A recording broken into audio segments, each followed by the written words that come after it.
Are you tired of AI slop? Me too.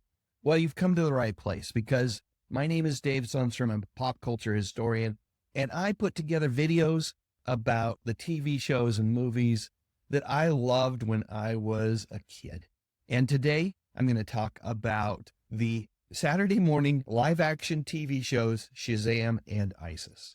And I promise that everything I say will be the absolute truth. So if you have fond memories of those programs the way that I do, stick around because I think you're really going to enjoy this video.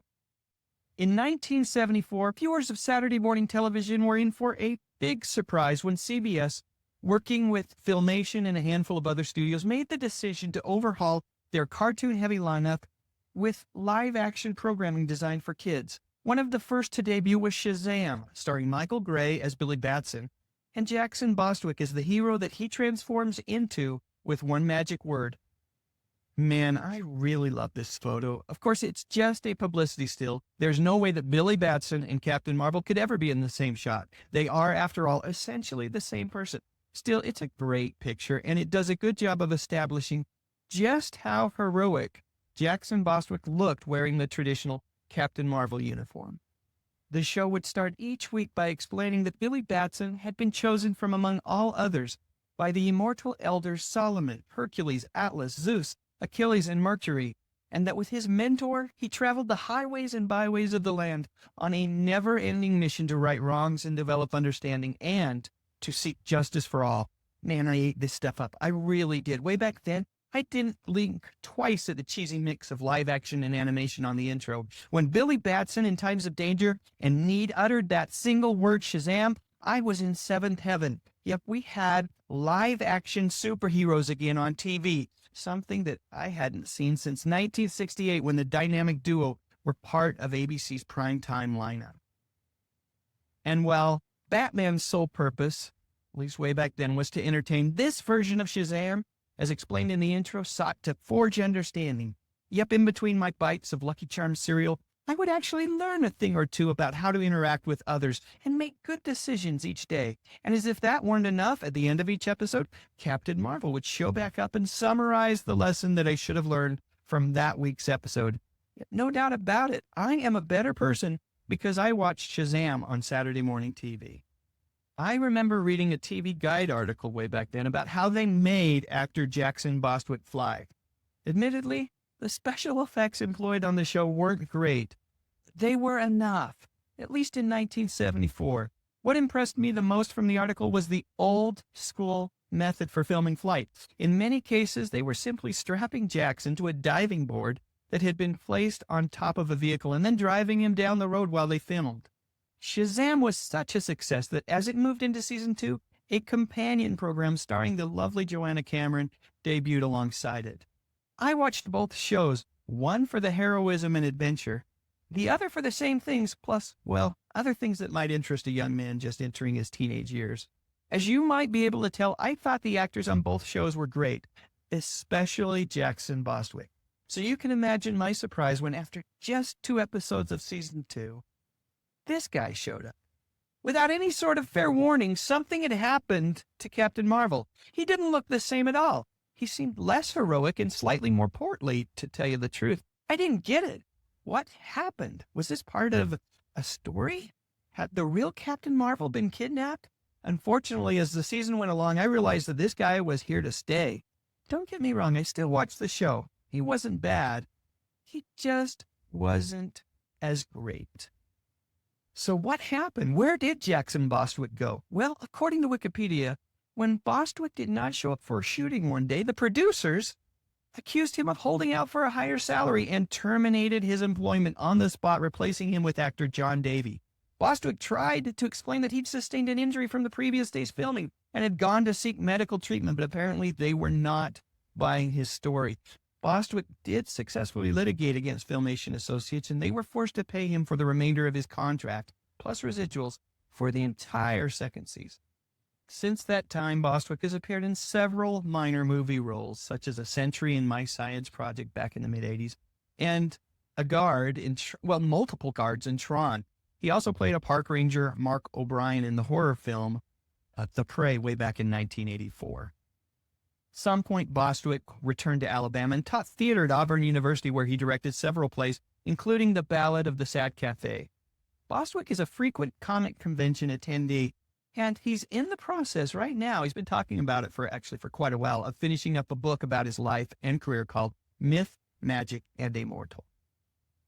So there you go. End of the day, while maybe things worked out differently than expected, they have all worked out well for the man who once played the world's mightiest mortal.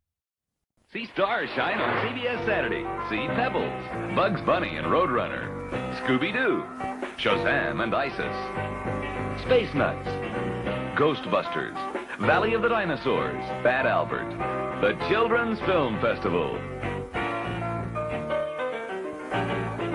Growing up, one of my favorite Saturday morning TV programs was the live-action Filmation version of Shazam, which debuted on CBS in 1974.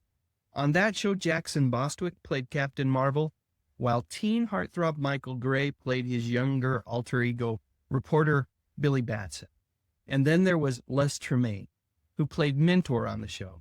Mentor was there to guide Billy and help him recognize those special moments when he needed to say the magic word Shazam and summon one of the world's most powerful, mightiest mortals.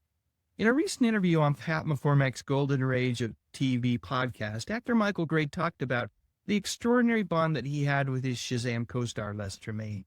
Their camaraderie extended far beyond their work. Les, a veteran in the entertainment industry, had a career that stretched back to the golden age of radio. Les Tremaine was a household name during the radio era, captivating audiences with his commanding voice and versatile performances. He was one of the most popular entertainers on the airwaves, lending his voice to a multitude of shows from gripping dramas to lighthearted comedies. Back in the 30s and 40s, radio listeners, both young and old, tuned in faithfully, eagerly anticipating the next adventure or drama brought to life by Les's remarkable talent. His voice became a staple in the homes of countless families, including that of Michael Gray's parents. At one point during Les's career, the only voice more recognizable than his own to the American public was Bing Crosby's. Yep, that's how well-known Les Tremaine was to a generation of Americans. And Les parlayed that success into many different TV and movie roles later on as well. Too many to mention in this video, but you get it, right? In his day, Les Tremaine was a pretty darn big deal. So imagine the sheer astonishment when Michael Gray decided to surprise his parents with an early Christmas gift one year by bringing Les with him to a holiday dinner. Now, that may not seem like a big deal to you or me, but to Michael's parents, having Les at their table would be akin to one of us having Tom Cruise or Sandra Bullock over for dinner. In short, they were absolutely flabbergasted. For Michael's parents, this unexpected gift became a treasured memory, one that they would fondly recall for years. It was the kind of gift that is all too rare these days. It wasn't a gift that had any sort of monetary value, but instead was simply the gift of time. And not just Les's, but Michael's as well. His parents treasured the time that he spent with them, even after fame had come his way. He was, after all, just their son Michael to them. Although Les has been gone since 2003, I still notice that Michael posts on social media recalling his friendship with this legendary entertainer. Each time I see a post by Michael about Les, I am reminded how close these two clearly were, and that Les truly earned the name Mentor, not just on the TV show that they worked on together so long ago, but in real life as well. In the news, an ice skating superstar. At the Winter Olympics this year, Diane DeLew won a silver medal. Today, Diane is working hard on a new kind of skating career. In the news. In the News is sponsored by Nabisco. You'll find quality in our corner. Hi, gang! Big Fig here with that great new dance, the Newton. Hit it, Hal. Gooey, gooey, rich and chewy inside. Golden, flaky, tender, cakey outside. Wrap the inside and the outside is a good darn toot. Doing the big fig Newton. Here's the tricky part. The big fig Newton. One more time. The big fig Newton. Years of training and hard work go into the winning of an Olympic medal. But what happens to an athlete once the dream has been achieved? Diane DeLeeuw, the silver medalist at the Winter Olympics, has not retired from ice skating. She is now the star of a touring ice show, something quite to her liking. I'm finding it that I have to go out there every night and give a performance, which in the past I'd be training and working up for one big event a year. And now you go out there and you just do your number, and it's a great relaxed feeling. You just are out there to enjoy yourself and have the people enjoy you. Diane DeLeeuw is now skating toward a new goal as an ice show star. In the news.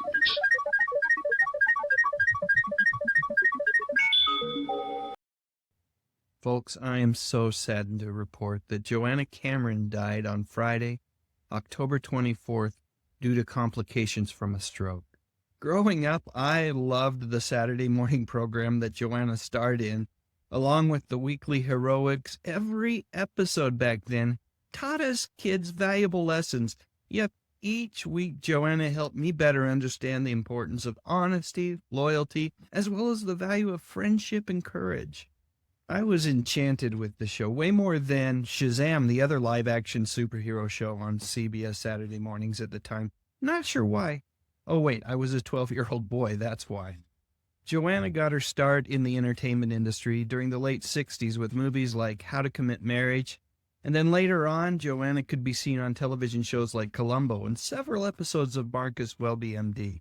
She was also in a boatload of commercials, so many in fact, that at the time she was listed in the Guinness Book of World Records for having been on the most television commercials.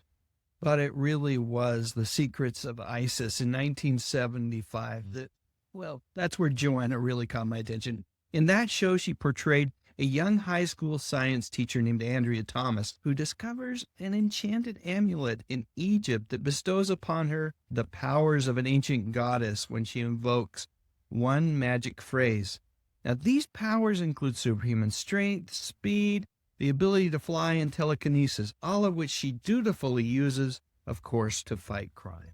Although the show aired across multiple television seasons, just 22 episodes were ever produced. I am aware that there were a handful of unfilmed scripts out there. Maybe at one point there was talk about a third season, but for whatever reason, it did not happen. After the series ended, Joanna appeared in a handful of television movies. Because I'm a total geek and superhero nut, this is the appearance that I remember best. Around the same time, Joanna was also the host of the Navy Network, which was produced by the United States Navy about every aspect of naval life. She also directed a commercial for the Naval Academy titled Razor Sharp. Joanna's last known role, at least that I'm aware of, was in the 1980 television movie Swan Song. Following her acting career, Joanna did a complete 180 and worked in the home healthcare industry for more than a decade. It was something that, as anyone who has ever worked in that field knows, it was very challenging and strenuous. Much of it involved hospice care. And when asked by a fan at a convention about that, she said that it got quite difficult after some time. Because of the emotional and physical wear of home health care, Joanna again reinvented herself. This time she went back to school and got a degree in marketing. From what I can tell, at one point she was involved in managing a couple of hotels in Hawaii. I guess if you're going to get involved in the hospitality industry, I can't think of a better place to do it than in Hawaii. And now comes news of Joanna's passing. Word initially came from her castmate and friend, Joanna Pang Atkins, who said it best when she said that Joanna had flown to heaven. A Cheerios Tricky Tracer traces fun things. Assemble it and... I can even draw me! One tracer pencil not included, free in every specially marked box of Cheerios. Cheerios! Gonna get 'em powerful, good feeling from Cheerios. Toast, juice, milk, and Cheerios. Powerful good. Here's new Rotini, Franco-American. There's something new going around. Twisty, twirly, rotini. Tasty twirls of macaroni in a rich tomato sauce or rotini and meatballs. Nourishing dishes for the whole family that disappear before you can say, That's new Rotini, Franco-American. Today, I'm taking a trip down memory lane to explore the career of actress Joanna Peng. Yep, good old Cindy Lee from the classic Saturday morning TV show The Secrets of Isis. In addition to that, I'll also talk about what she has been up to more recently, which I think is pretty darn cool. So without any further delay, let's get rolling. For those of you who may not remember, The Secrets of Isis was a companion superhero program to Shazam. It featured another Joanna Cameron, as Andrea Thomas, a high school science teacher who discovers an ancient amulet that grants her superpowers. And Andrea wasn't alone on her adventures. She was often accompanied by fellow teacher Rick Mason, along with student Cindy Lee, the character portrayed by Joanna. You know, I think it's fair to say that Cindy Lee was a fan favorite, and to my recollection, she appeared in every episode during the first season. However, when the second season premiered, much to the dismay of many Cindy Lee fans, Joanna was no longer listed in the opening credits. Interestingly, no official announcement was ever made, and the disappearance of Cindy Lee is something that Joanna to this day still doesn't really have a good answer for. And trust me, this is a question that she has been asked quite a bit. By all accounts, Joanna thought that she would continue to play Cindy Lee during the show's second season. The producers had given every indication that she would be coming back. However, when the cast and production team regrouped for that show's much shorter second season, just 7 episodes, I believe, it was clear that a decision had been made to bring someone else on board in Joanna's place. If you are to believe IMDb, prior to joining The Secrets of Isis, Joanna had only been involved in a couple of different projects, a TV series called The Patchwork Family, pictured here, and an uncredited role in the movie Once a Thief. That said, Joanna had actually been finding steady work as a model, dancer, and actress for years. Here's a fun little image that I found on Joanna's Facebook page. Yep, somewhere along the way, she even got a chance to work with Mrs. Brady herself, the legendary Florence Henderson. During the early 80s, things changed just a little bit for Joanna when she met the love of her life, film producer Dick Atkins. They married in 1982. Among the films that Dick is well known for producing is a favorite of mine, Murder in Coweta County.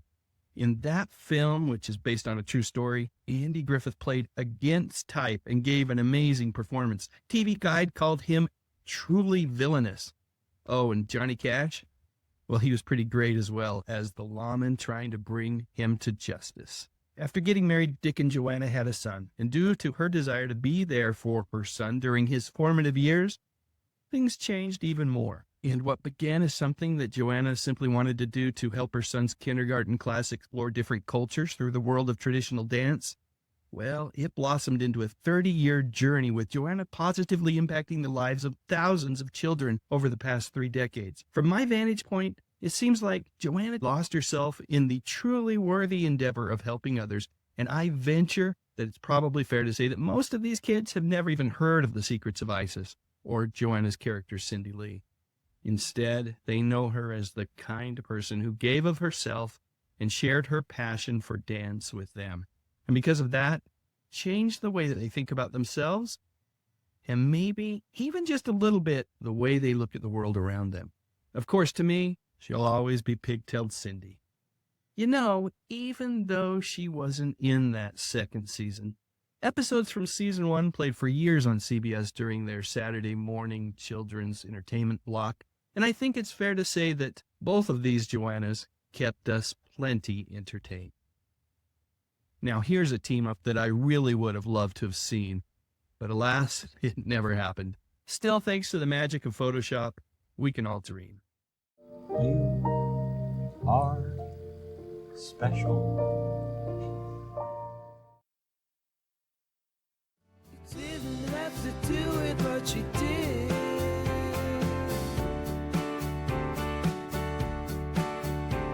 So thank you very much for your support, for your support, for your support. Thank you very much. Click on that thumbnail cause it's time to go. Dave's got the classics, let the memories flow. TV shows and movies that we all hold so dear. On his YouTube channel, he's keeping memories near. Dave Sundstrom, bringing back the good stuff, oh yeah.